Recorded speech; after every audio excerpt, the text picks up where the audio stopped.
मित्रांनो, आत्तापर्यंत आपण सेट या प्रकरणातील प्रॅक्टिस सेट 1.2 यामधील उदाहरणं सोडवली. आता आपण व्हेन डायग्रॅम्स हा नवीन भाग पाहणार आहोत.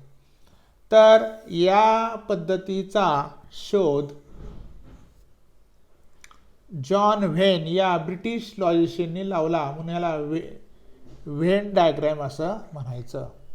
त्यांनी काय केलं तर सर्व सेट हे बंदिस्त आकृतीमध्ये दाखवले. That means British logician John Venn was the first to use closed figures to represent sets. आता याचं एक उदाहरण घेऊया म्हणजे तुमच्या लक्षात येईल.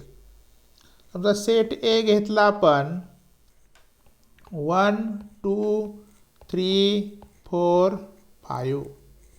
आता हा सेट कसा दाखवायचा? व्हेन डायग्रॅमनी. कसा दाखवला तर बंदिस्त आकृती घ्यायची कुठलीही. ही बंदिस्त आकृती झाली. सेटचं नाव द्यायचं आत ए आणि सेट मधील जे घटक आहेत ते आत लिहायचे 1 2 3 4 आणि 5. आहे का नाही सोपं? पहा. तर अशा प्रकारे व्हेन या शास्त्रज्ञाने किंवा तर्कशास्त्रज्ञाने ही पद्धत शोधून काढली. दुसरं उदाहरण घेतलं आपण. समजा हे पहिलं झालं. दुसरं घेतलं समजा b equal to a b and c. हे कसं दाखवता येईल तर अशी एक बंदिस्त आकृती काढायची. सेटचं नाव द्यायचं इथं b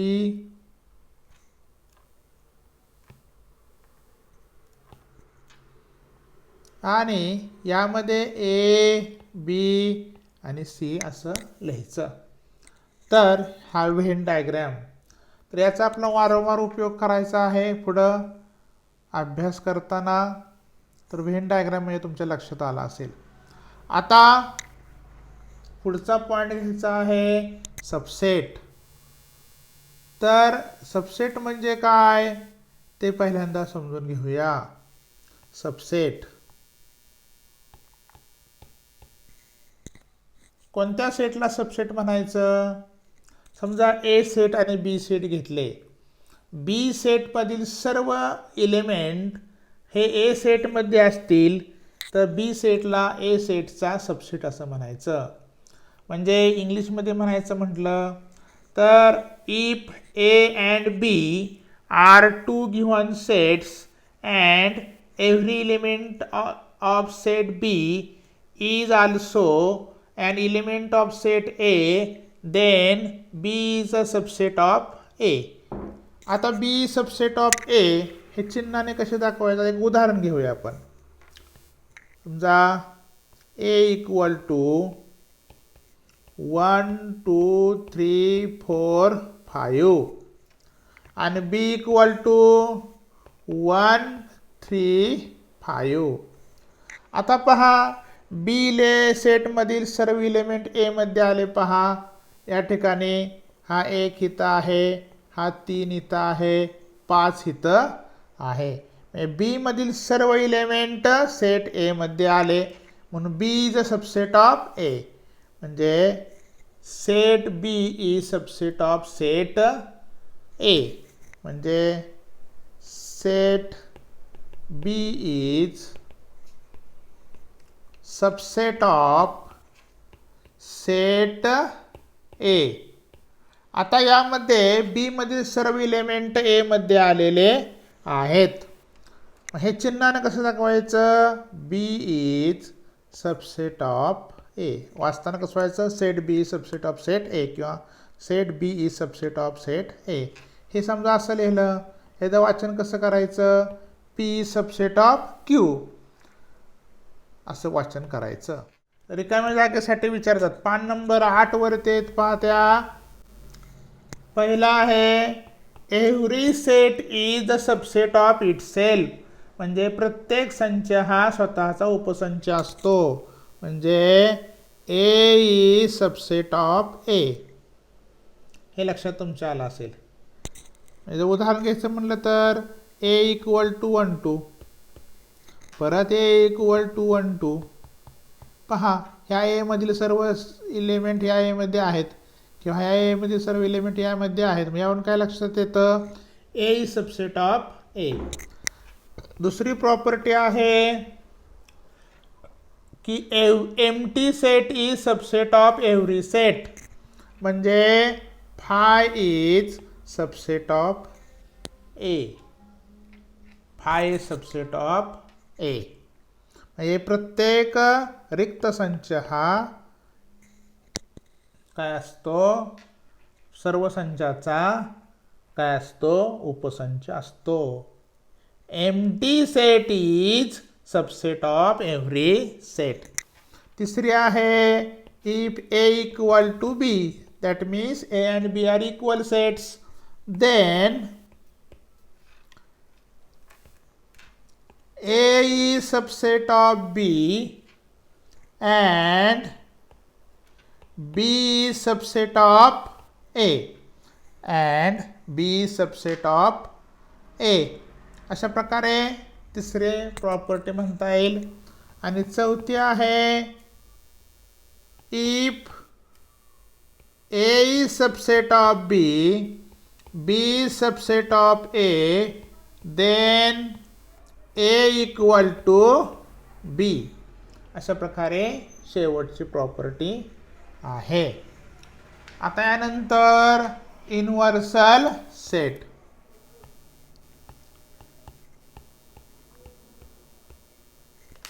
युनिव्हर्सल सेट म्हणजे मराठीमध्ये म्हणायचं विश्वसंच. आता त्यासाठी एक उदाहरण घेतो, म्हणजे तुमच्या लक्षात येईल. समजा A equal to 1 2 3, B equal to 6 7 8, C equal to 4 5, आणि युनिव्हर्सल सेट जो आहे तो यू इक्वल टू 1 2 3 4 5 6 7 8 9 and 10. तर या प्रकारे युनिव्हर्सल सेट जो आहे तो अशा प्रकारे दाखवता येतो. आता या ठिकाणी ए बी सी मध्ये सर्व घटक ह्या संचामध्ये यू मध्ये आहेत. म्हणजे युनिव्हर्सल सेट म्हणजे काय, तो हा सर्वात मोठा असतो आणि त्याच्या संदर्भात असणारे संच कसे असतात, त्याच्या एवढे असतात किंवा त्याच्यापेक्षा लहान असतात. उदाहरण घेतल्यानंतर तुमच्या ते लक्षात येईल. म्हणजे ए बी सीचा युनिव्हर्सल सेट काय झाला, यू झाला. आता आपण एक साधारण उदाहरण घेतलं शाळेचं. समजा 9वी ब चा वर्ग घेतला, तर 9वी ब चे मुलं कुठं आहेत, शाळेमध्ये आहेत. शाळेच्या सर्व विद्यार्थ्यांमध्ये आहेत. म्हणजे 9वी ब चा समजा इंडिव्हिज्युअल सेट झाला, तर शाळेचे सर्व विद्यार्थी काय झाले, युनिव्हर्सल सेट. तर युनिव्हर्सल सेट हा दाखवताना नेहमी कशामध्ये दाखवतात, तर आयतामध्ये दाखवतात.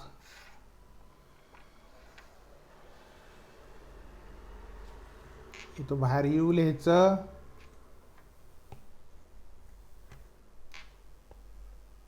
आणि यातले अंक 1 2 3 4 5 6 7 8 9 and 10.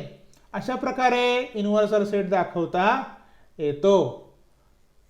आता त्यानंतर आहे शेवटचा प्रकार यामधला आहे, म्हणजे एक जर प्रॅक्टिस सेट 1.3 च्या संदर्भात, तो म्हणजे आहे complement of the set. Complement of a set. आता कॉम्प्लिमेंट ऑफ सेट म्हणजे काय, तर संचाचा पूरक संच. तर तो कसा दाखवतात, त्यासाठी युनिव्हर्सल सेट घेणं आवश्यक असतं. आता एक उदाहरण घेऊन तुमच्या मी ते लक्षात आणून देतो. समजा ए इक्वल टू 1 2 3 आणि u इक्वल टू 1 2 3 4 5 6 अँड 7. मग ए काय झाला? ए मध्ये सर्व एलिमेंट कुठं आहेत? यू मध्ये आहेत. म्हणजे पहिला काय झाला? ए काय झाला? यू चा सबसेट झाला. A is the subset of U because all elements of the set A are in the universal set U. Therefore, A is the subset of U. आता यानंतर A कॉम्प्लिमेंट. A कॉम्प्लिमेंट म्हणजे काय? तर A complement हा या चिन्हानं दाखवला जातो. हे जे चिन्ह आहे लाल दुसरा रंग, हे चिन्ह पहा, ए कॉम्प्लिमेंट. आता ए कॉम्प्लिमेंट किंवा या प्रकारे सुद्धा लिहिलं जातं, एच्या वरती सी. पण शक्यतो याच प्रकारचा चिन्हाचा पूर्ण पुस्तकात काय आहे? वापर आहे. तर ए कॉम्प्लिमेंट म्हणजे काय? तर ए मधील इलेमेंट सोडून राहिलेले यू मध्ये इलेमेंट. इथं खुणा करूया आपण. एक इथं आहे, 2 आहे, इथं 3 आहे, राहिलं कोण? 4 5 6 7. तर 4 5 6 आणि 7. तर अशा प्रकारे ए चा कॉम्प्लिमेंट काय झाला? 4 5 6 आणि 7. म्हणजे डेफिनेशन कशी आहे पहा. Suppose U is an universal set and A is subset of U, then the set of all elements in U which are not set in set A is called complement of set A and it is denoted by this way. Definition मी तुम्हाला शेवटी तास संपल्याने सांगणार आहे. पुस्तकातनं लिहून तुम्ही काढा, म्हणजे पुस्तकं जरा तुम्ही पाहाल. आता यानंतर याच्या प्रॉपर्टी. आता या ठिकाणी पहिली प्रॉपर्टी पहा, ए आणि ए कॉम्प्लिमेंट. यामध्ये एक तरी इथे एक आपण घेऊ, इथं परत लिहितो मी. इथं A equal to 1 2 3, U equal to 1 2 3 4 5 6 7 आणि ए कॉम्प्लिमेंट इक्वल टू काय आलेलं आहे? 4 5 6 7. तर आपण पान नंबर 10 वरच्या काही प्रॉपर्टीज याच्या सहाय्यानं पाहणार आहोत. आता पहिली पहा, ए आणि ए कॉम्प्लिमेंट, याच्यामध्ये एक तरी कॉमन एलिमेंट आहे का? नाही. पहिली प्रॉपर्टी काय आहे? No elements are common in A and A complement. ही पहिली प्रॉपर्टी. नो एलिमेंट्स आर, ही पान नंबर 10 वर दिलेले पाया लिहितो या ठिकाणी. No elements are common in A and A complement. हे दोघांमध्ये एकही कॉमन एलिमेंट असत नाही. दुसरी, ए हा यू चा सबसेट आहे. ए हा, इथं यू जरा व्यवस्थित काढतो पहा मी. ए हा यू चा सबसेट आहे, म्हणजे ए इज सबसेट ऑफ यू. ए मध्ये सर्व एलिमेंट यू मध्ये आहेत. त्याचप्रमाणे ए कॉम्प्लिमेंटचे सुद्धा एलिमेंट यू मध्ये आहेत. That means A complement is also subset of U. त्यानंतर तिसरा महत्वाचा आहे, युनिव्हर्सल सेटचा कॉम्प्लिमेंट नेहमी काय असतो? रिक्त संच असतो. म्हणजे युनिव्हर्सल सेटचा कॉम्प्लिमेंट इक्वल टू 5. आणि म्हणजे complement of set U is also is empty set. आणि शेवटचे आहे, रिक्त संचाचा कॉम्प्लिमेंट काय असतो? Universal set. Complement of empty set is U. अशा प्रकारे आपण 3 व्याख्या पाहिल्या उदाहरणासहित. तर याचा उपयोग आपणाला 1.3 मध्ये होणार आहे. काय काय पाहिलं आपण? सबसेट, युनिव्हर्सल सेट आणि कॉम्प्लिमेंट ऑफ सेट. तर एक उदाहरण घेतल्यानंतर तुमच्या त्यांचा जास्त सराव होईल. आता पहा, प्रॅक्टिस सेट 1.3 यातील पहिलं गणित. If A equal to A, B, C, D and E and B equal to C, D, E and F and C equal to B and D and D equal to A and E. नंतर काय प्रश्न आहे?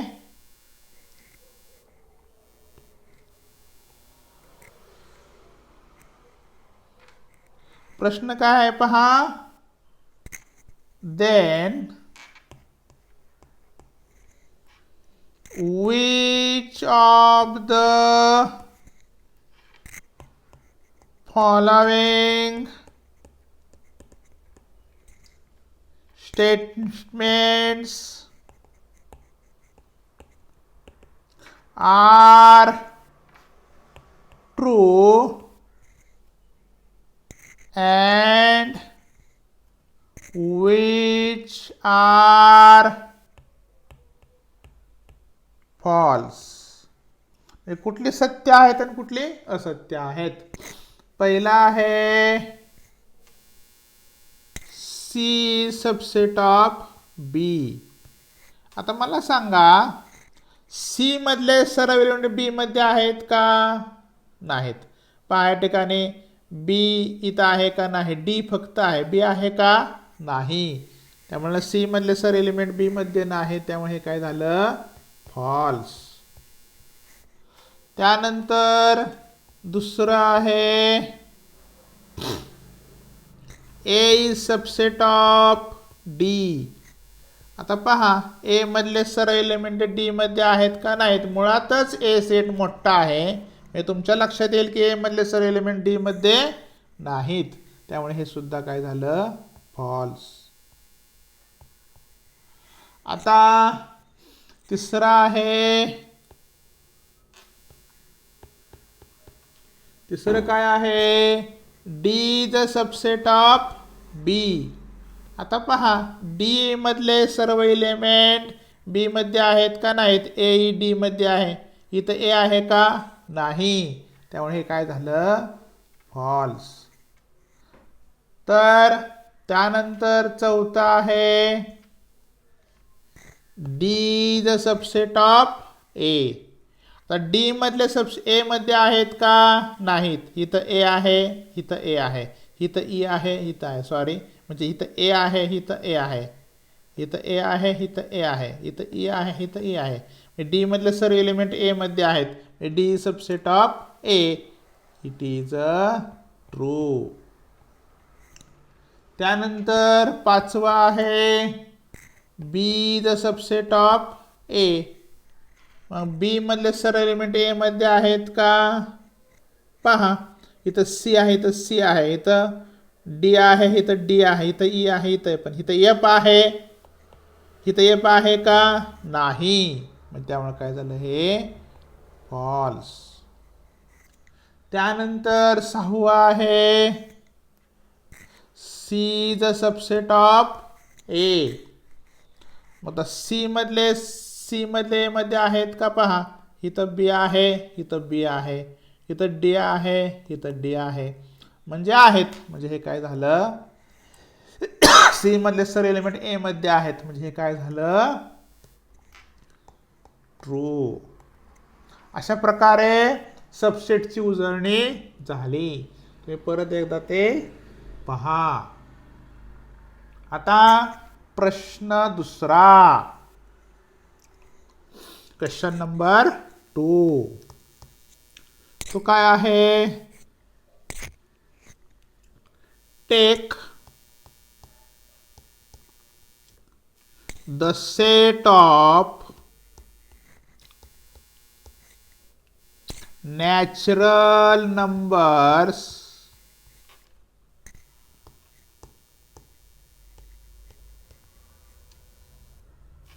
from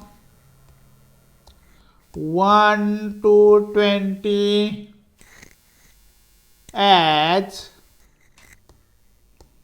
universal set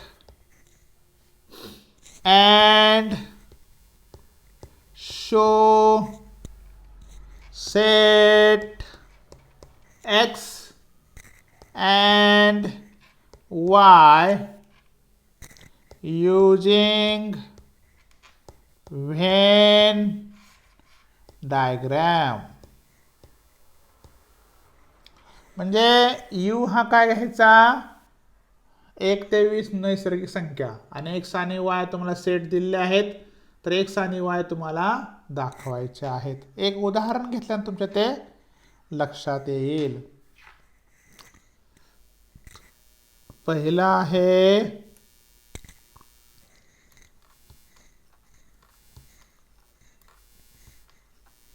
x equal to x is such that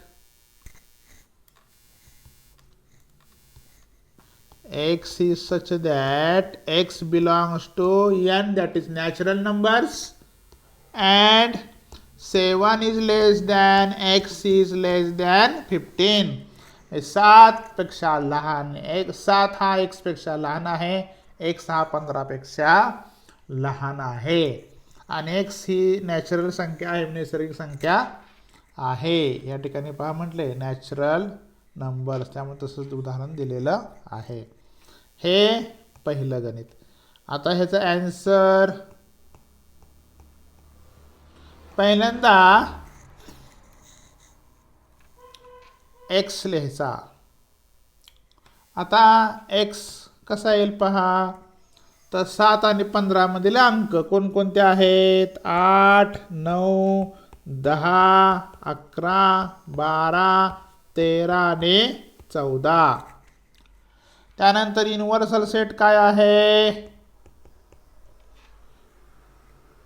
universal set काय दिलेला आहे, set of the natural number from 1 to 20. 1, 2, 3, 4, 5, 6, 7 आणि शेवटी 19 आणि 20. सर्व एलिमेंट लिहिल्या तरी चालतात. आता हे व्हेन डायग्रामने कसं दाखवायचं पहा.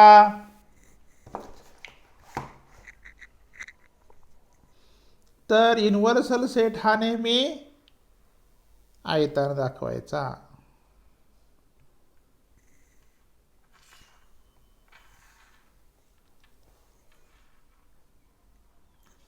आणि बाहेर लिहायचं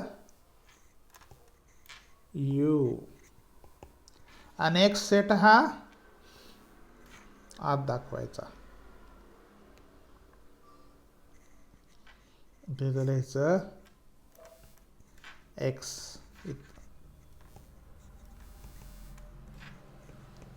इथे काय लिहायचं u. तर अशा प्रकारे आपल्याला आता x एलिमेंट माहित आहे.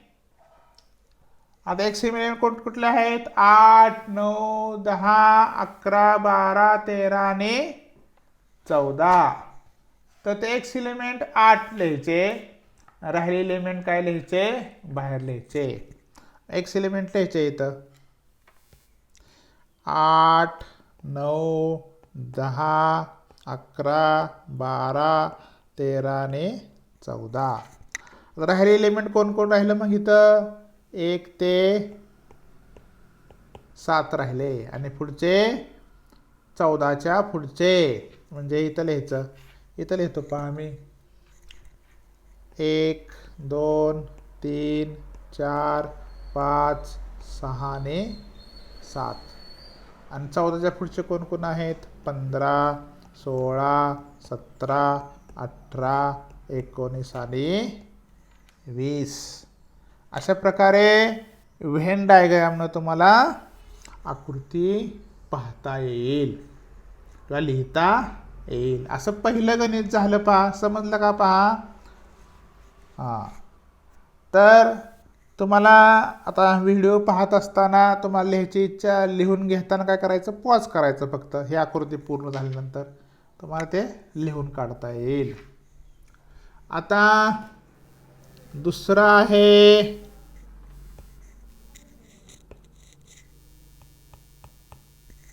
y equal to y is such that y belongs to n and y is prime number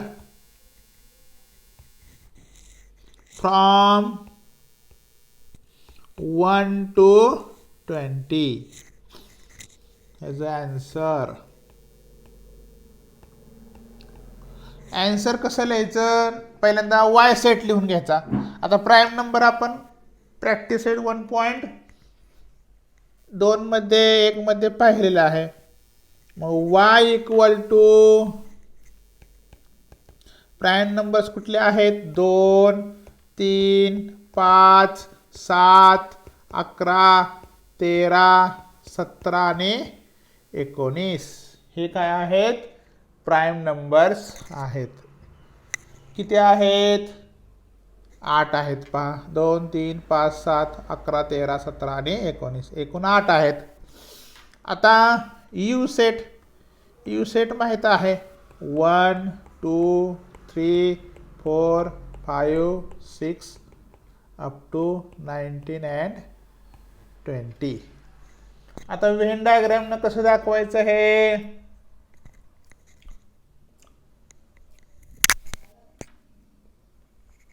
तर आकृती काढू आपण.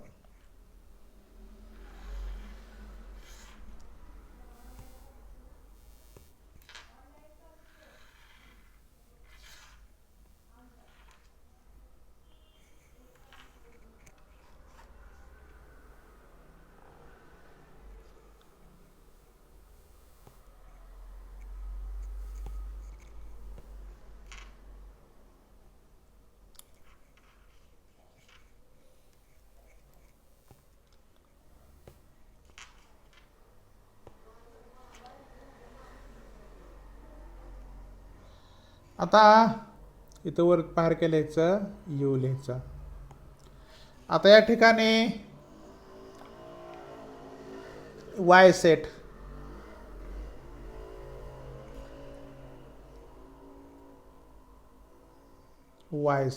इथं लिहायचं वाय.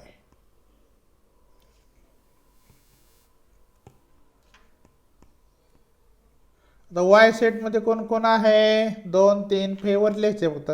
2 3 5 7 11 13 17 आणि 19. आता हे बाहेरले एलिमेंट लिहायचे. मग कोण राहिलं, हे 1 राहिला पहा. 1 नंतर 2 इथं आहे, नंतर 4, नंतर 6, नंतर 8, नंतर 9, नंतर 10, इथं 11 आहे, लिहायचा नाही. 12, नंतर 14, 13 आहे, 14 लिहायचा. 15, 16, 17 आहे, 18 लिहायचा. 19 आहे, 20 लिहायचा. किती झाले पहा, 4 आणि 4 8 आणि 3 11 आणि 1 12 आणि 12 आणि 8 20. 1 4 6 8 9 10 12 14 15 16 18 आणि 20. अशा प्रकारे या ठिकाणी सांगता येईल. परत पहा कोण कोण आहे. 1 आहे, 1, 4 आहे, 4, 6 आहे, 6, 8 8 9 9 10 10, 12 इथं 12 आहे, 14 15 16 18 आणि 20. अशा प्रकारे आपणाला हा सेट व्हेन डायग्रामनं दाखवता येईल. तर 2 प्रश्न झाले पहा आपले. आता प्रश्न तिसरा. परत पहा इथं एक, इथे एक का घेतला, इथं एक नाही.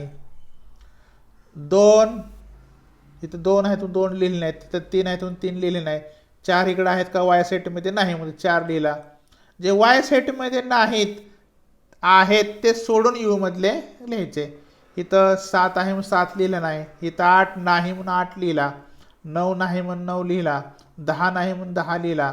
नंतर 12, नंतर 14, नंतर 15, 16, 18 आणि 20 अशा प्रकारे लिहिता येईल. आता तिसरं उदाहरण. तिसरं उदाहरण काय आहे? u इक्वल टू 1 2 3 7 8 9 10 आणि 11 12.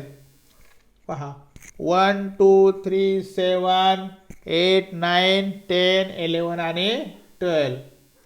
आणि पी सेट काय दिलेला आहे? 1 3 7 and 10 अशा प्रकारे पी सेट दिला आहे. मग काय सांगितले आपल्याला? Number 1, show the sets U, P and complement of P by Venn diagram. Number 2, verify P complement and its complement equal to P. तर हे व्हेरीफाय करायचं आहे. असं हे मोठं गणित आहे, पण सोपं आहे. पहा यातलं बराचसा भाग आता आपण राहिलेलंच आहे. पहिल्यांदा मग लिहिताना काय लिहायचं?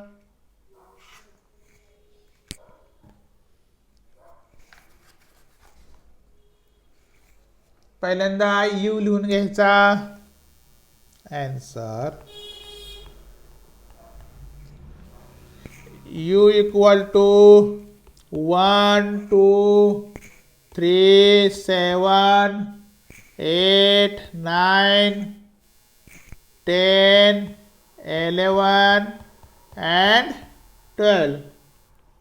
And P equal to 1 3 7 and 10. मग U आणि P अशा प्रकारे लिहून घ्यायचा. मग P कॉम्प्लिमेंट, P कॉम्प्लिमेंट म्हणजे आता हे इथं लिहून इथं करतो. पहा मी पुन्हा इथं 1 1 3 3 7 7 8 10 10 राहिले एलिमेंट लिहायचे. कोण कोण आहे? 2 8 9 11 आणि 12. हे काय आले? P कॉम्प्लिमेंट मध्ये आले 9 8 9 सॉरी 2 8 9 11 12. 2 8 9 11 12. आता ह्याचा आपल्याला व्हेन डायग्राम दाखवायचं सोपं आहे. पहा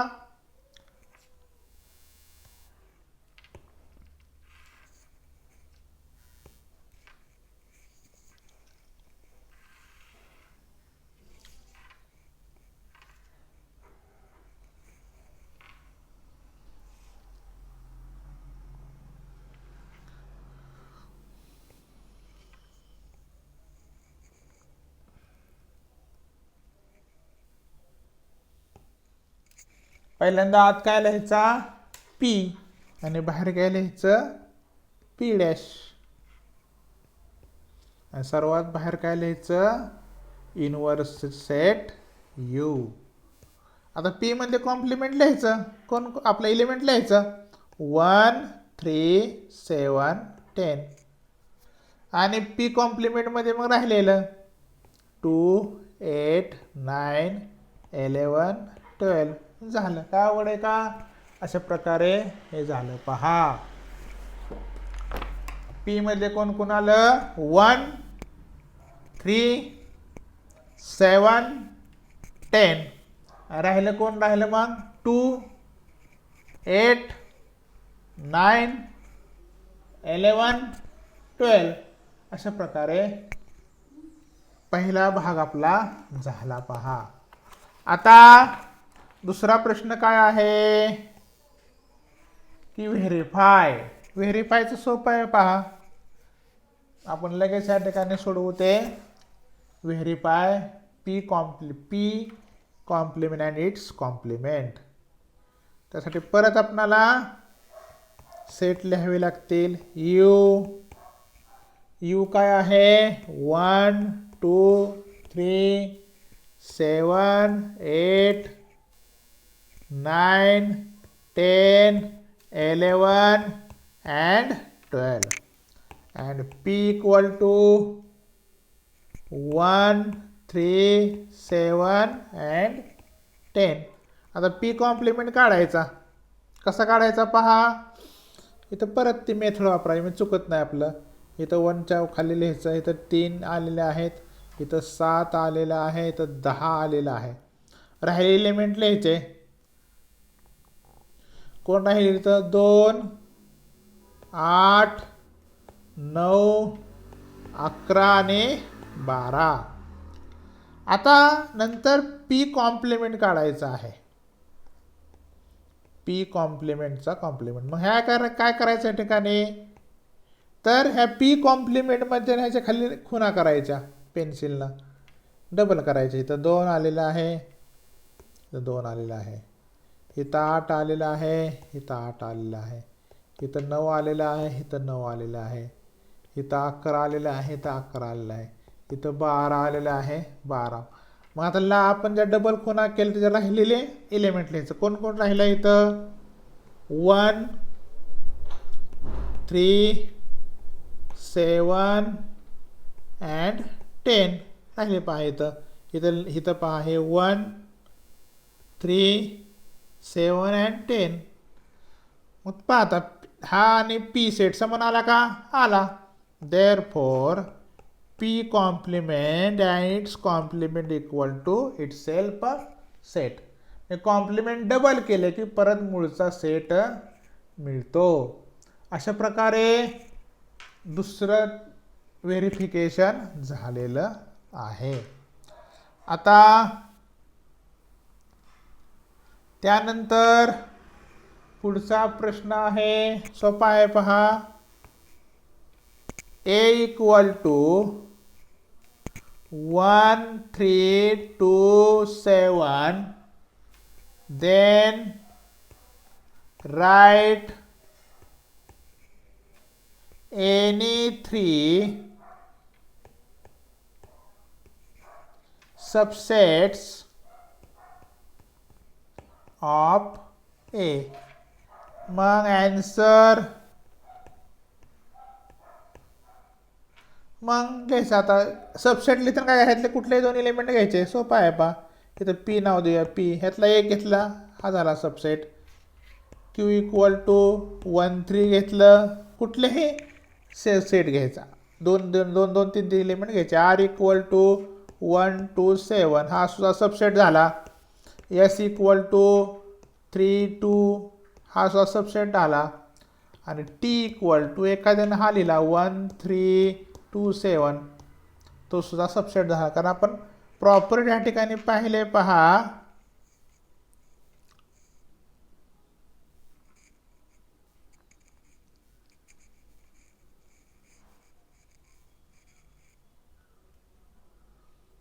पहिलीच प्रॉपर्टी पहा every set is subset of itself. तर त्यानुसार आपण हा ठिकाणी लिहू शकतो हा सेट. हे सुद्धा उत्तर बरोबर आहे. तर चौथा प्रश्न झाला. आता शेवटचा प्रश्न पाचवा तर फार सोपा आहे. 5 नंबर प्रॅक्टिस सेट 1.3 आपण सोडवतोय लक्षात घ्या. प्रॅक्टिस सेट 1.3 म्हणजे आतापर्यंत जेवढी आपण उदाहरणं घेतली ती सर्व प्रॅक्टिस सेट इथे लिहिले पाहावे. प्रॅक्टिस सेट 1.3 यातले आपण ओळीनं उदाहरणं घेत आहोत. पाचवं गणित. पाचवा प्रश्न आहे काय पहिला, राईट द सबसेट रिलेशन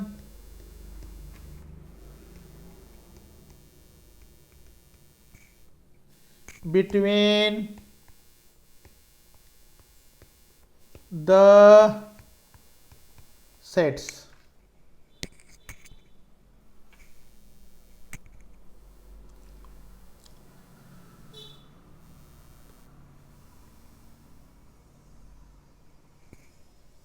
पाच सेट दिलेत पहा. P is the set of residents in Pune.